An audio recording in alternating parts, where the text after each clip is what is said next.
गीता की मम्मी उस तांत्रिक को बहला फुसला कर अपने घर ले जाने के लिए मना लेती है और फिर तांत्रिक घर पहुंच जाता है जहां पर गीता गहरी नींद में सोई हुई थी। और फिर वो तांत्रिक गीता को देखकर कहता है, देखिए मैं आपकी इसमें कोई सहायता नहीं कर सकता। मैंने आपको पहले भी कहा था, मैं आपको एक पता दे देता हूँ, आप वहाँ पर जाइए और वो आदमी आपकी मदद कर देगा। देखिए बाबा जी, आपने मेरी बेटी की पहले भी जान बचाई थी, तो इसलिए आपको एक बार और मेरी बेटी की जान बचानी होगी। अगर नहीं तो मुझे आप बता सकते हो क्यों।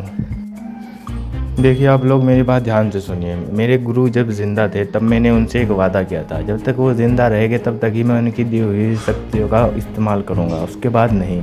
मगर अब मेरे गुरु नहीं हैं, अब तो लगता है कुछ करना पड़ेगा। देखिए बाबा जी, आप हमारे साथ ऐसा नहीं कर सकते। आपके गुरुजी नहीं हैं तो क्या हो गया, आपको फिर भी हमारी मदद करनी चाहिए। आप इंसान नहीं हो क्या? आप जो कहोगे हम आपको वो दे देंगे। देखिए बाबा जी, आपने पहले जिन बाबा के बारे में हमें बताया था कि हमें उनके पास जाना चाहिए, आप हमें उनका पता बता दो, हम उनके पास चले जाएंगे। और फिर वो बाबा थोड़ा सोचते हैं कि उन बाबा के बारे में बताना ठीक है नहीं, और फिर वो तांत्रिक कहते हैं, देखो बेटा, तुम्हें यहाँ से सीधा पश्चिम की ओर जाते जाना है और पश्चिम की ओर जाते जाते तुम्हें एक छोटा सा जंगल भी पार करना पड़ेगा और रास्ते में एक पहाड़ दिखेगा। उस पहाड़ के पास एक कुटिया होगी, उस कुटिया में तुम्हें वो बाबा मिल जाएंगे। अरे ठीक है बाबा जी, हम आपकी मजबूरी समझ सकते हैं, कोई बात नहीं, हम उन बाबा के पास चले जाएंगे, वो तो हमारी मदद कर ही देंगे जैसा कि आप कह रहे हो। चलिए फिर ठीक है बाबा जी, हम वहाँ पर जाने की तैयारी करते हैं। और फिर गीता की मम्मी सोच कर कहती है, अरे बाबा जी, अगर हम वहाँ पर जाते हैं तो वो पक्का हमारी मदद कर देंगे ना, कहीं ऐसा तो नहीं है कि वो मना कर दे। और फिर वो लोग पूरी जानकारी लेकर जतेंद्र के पास आकर कहते हैं, अरे सुनो जतेंद्र, हमें दोबारा से बाहर जाना पड़ेगा, तुम्हें दोबारा फिर से हमारे घर की देखभाल करनी पड़ेगी और इस बार हमें थोड़ा टाइम लग जाएगा। ठीक है जतेंद्र, और अगर तुम्हें कहीं जाना है तो तुम बता सकते हो। अरे हाँ भाई जतेंद्र, इस बार हमें थोड़ा लंबा जाना पड़ सकता है, अगर तुझे कहीं जाना है तो तू बता दे, फिर बाद में मत कहियो कि हमें नहीं बताया। अरे वैसे तुम लोग जा कहाँ पर रहे हो, और जो बाबा को तुम लोग लेकर आए थे उन बाबा ने तुम्हारा काम किया नहीं है क्या? वैसे जाना तो नहीं। अरे हम साथ चल तो रहे हैं, मुझे ये बताओ हम जा कहाँ पर रहे हैं? अरे तुम ज़्यादा चिंता मत करो, हम बाबा के पास जा रहे हैं जो हमारी मदद कर सकते हैं इस काम में। और फिर वो तीनों एक पहाड़ी के पास पहुंच जाते हैं और वहां पर उन्हें एक महिला मिलती है। अरे 2 मिनट मेरी बात ध्यान से सुनो। यहाँ पर एक बाबा रहते हैं जो शायद मेरे ख्याल से भूतों को भगाते हैं, अगर है तो हमें उनसे मिलवा दो, हमें उनसे ज़रूरी काम है। क्या तुम ऐसे बाबा को जानती हो क्या यहाँ पर है जो? देखिए मैं किसी बाबा को तो नहीं जानती, मगर मैं एक पंडित को जानती हूँ जो भूतों को भगाते हैं, शायद वो तुम्हारी मदद कर दे। फिर डिटेक्टिव कहता है, देखिए हमें पंडित नहीं चाहिए, हमें बाबा चाहिए जो भूतों के भगाते हों, क्योंकि हम जिस समस्या से आए हैं वो बहुत बड़ी समस्या है। और फिर राखी थोड़ा सोचकर कहती है, देखो मैं किसी बाबा को तो नहीं जानती, मगर मैं पंडित के बारे में जानती हूँ जिसके बारे में मैंने अभी तुम्हें बताया। देखिए जिन्हें हम ढूंढ रहे हैं मेरे ख्याल से वो पंडित भी है और बाबा भी है, क्योंकि हम उनसे पहली बार मिल रहे हैं ना, हमें उनके बारे में कुछ पता नहीं, शायद वही हो। चलो फिर हमें उनके पास ले चलो, कब तक वही हो वो बाबा जो तुम कह रही हो।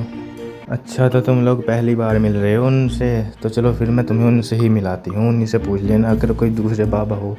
चलो तुम तीनों के तीनों मेरे पीछे पीछे आओ, और ध्यान रखना उनसे मिलोगे तो उनके सामने अपने आंसू मत निकालना। अच्छा तो ये है कि उनका घर जहाँ पर तुम हमें लेकर आई हो, वैसे यहाँ पर कोई दिख तो नहीं रहा है, कहाँ चले गए वो? देखो तुम तीनों यहीं पर रुको, मैं उन्हें अभी बुला कर लेकर आती हूँ, मगर मुझे कहीं पर जाना है तो तुम्हें अकेले ही बात करनी पड़ेगी उन बाबा से, मेरा मतलब पंडित से। ठीक है, वैसे बात तो हम ही कर लेंगे, मगर मुझे ये बताओ उन्हें आंसू पसंद क्यों नहीं है? कुछ हुआ था क्या उनके साथ जो उन्हें आंसू पसंद नहीं है? वैसे तुम हमें बता सकती हो, हम किसी को नहीं बताएंगे, और अगर मदद की बात हुई तो हम मदद भी कर देंगे।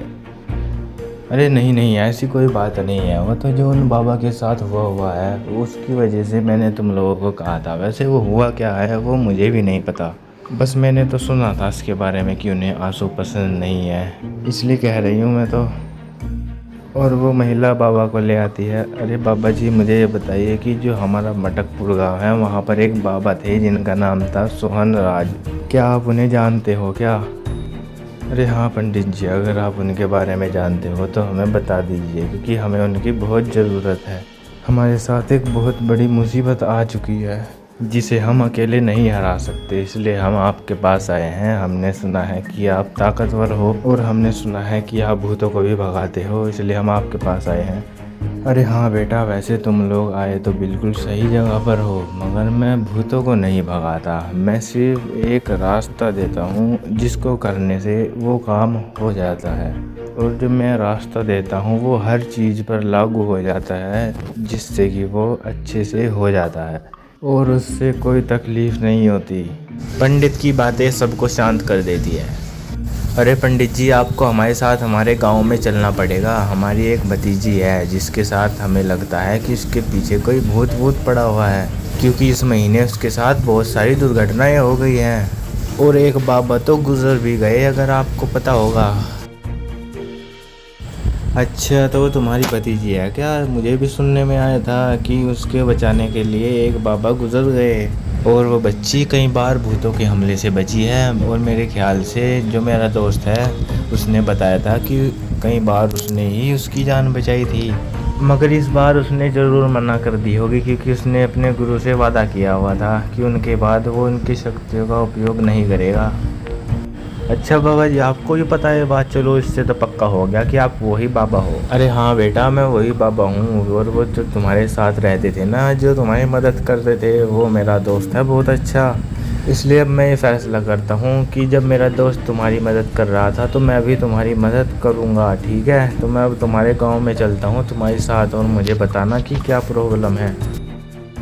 अरे बाबा जी, आपका बहुत बहुत धन्यवाद। देखिए, आप हमारे साथ चल रहे हो, लेकिन मैं आपको एक बात बताना चाहती हूँ। जो वो चुड़ैल है ना, उसको तो हमने किसी तरह हरा दिया, लेकिन इस बार हमें पता भी नहीं चल रहा कि मेरी बेटी को क्या हो रहा है। गीता की मम्मी पंडित को पूरी बात समझाने के बाद पंडित को अपने साथ लेकर अपने गांव में ले जाने लगते हैं, और फिर वो लोग उस चुड़ैल वाले गांव में पहुंच जाते हैं, जहां पर वो पंडित थोड़ा सा शौक हो जाता है गीता को देखकर, और वो पंडित थोड़ी देर गीता को देखता है। अरे पंडित जी, देखिए, ये है मेरी बेटी जो सुबह से सो ही रही है बस। हम्म, फिर पंडित थोड़ा सोच कर कहता है, देखिए, मुझे यहाँ पर बहुत गर्मी लग रही है, चलो बाहर चलकर बात करते हैं, ठंडी ठंडी हवा में बात करते हैं। हे गाइस, वीडियो अच्छी लगी हो तो वीडियो को लाइक कर दो और फटाफट से इस चैनल को सब्सक्राइब कर लो, और ऐसी वीडियो इस चैनल पर हमेशा आती रहेगी।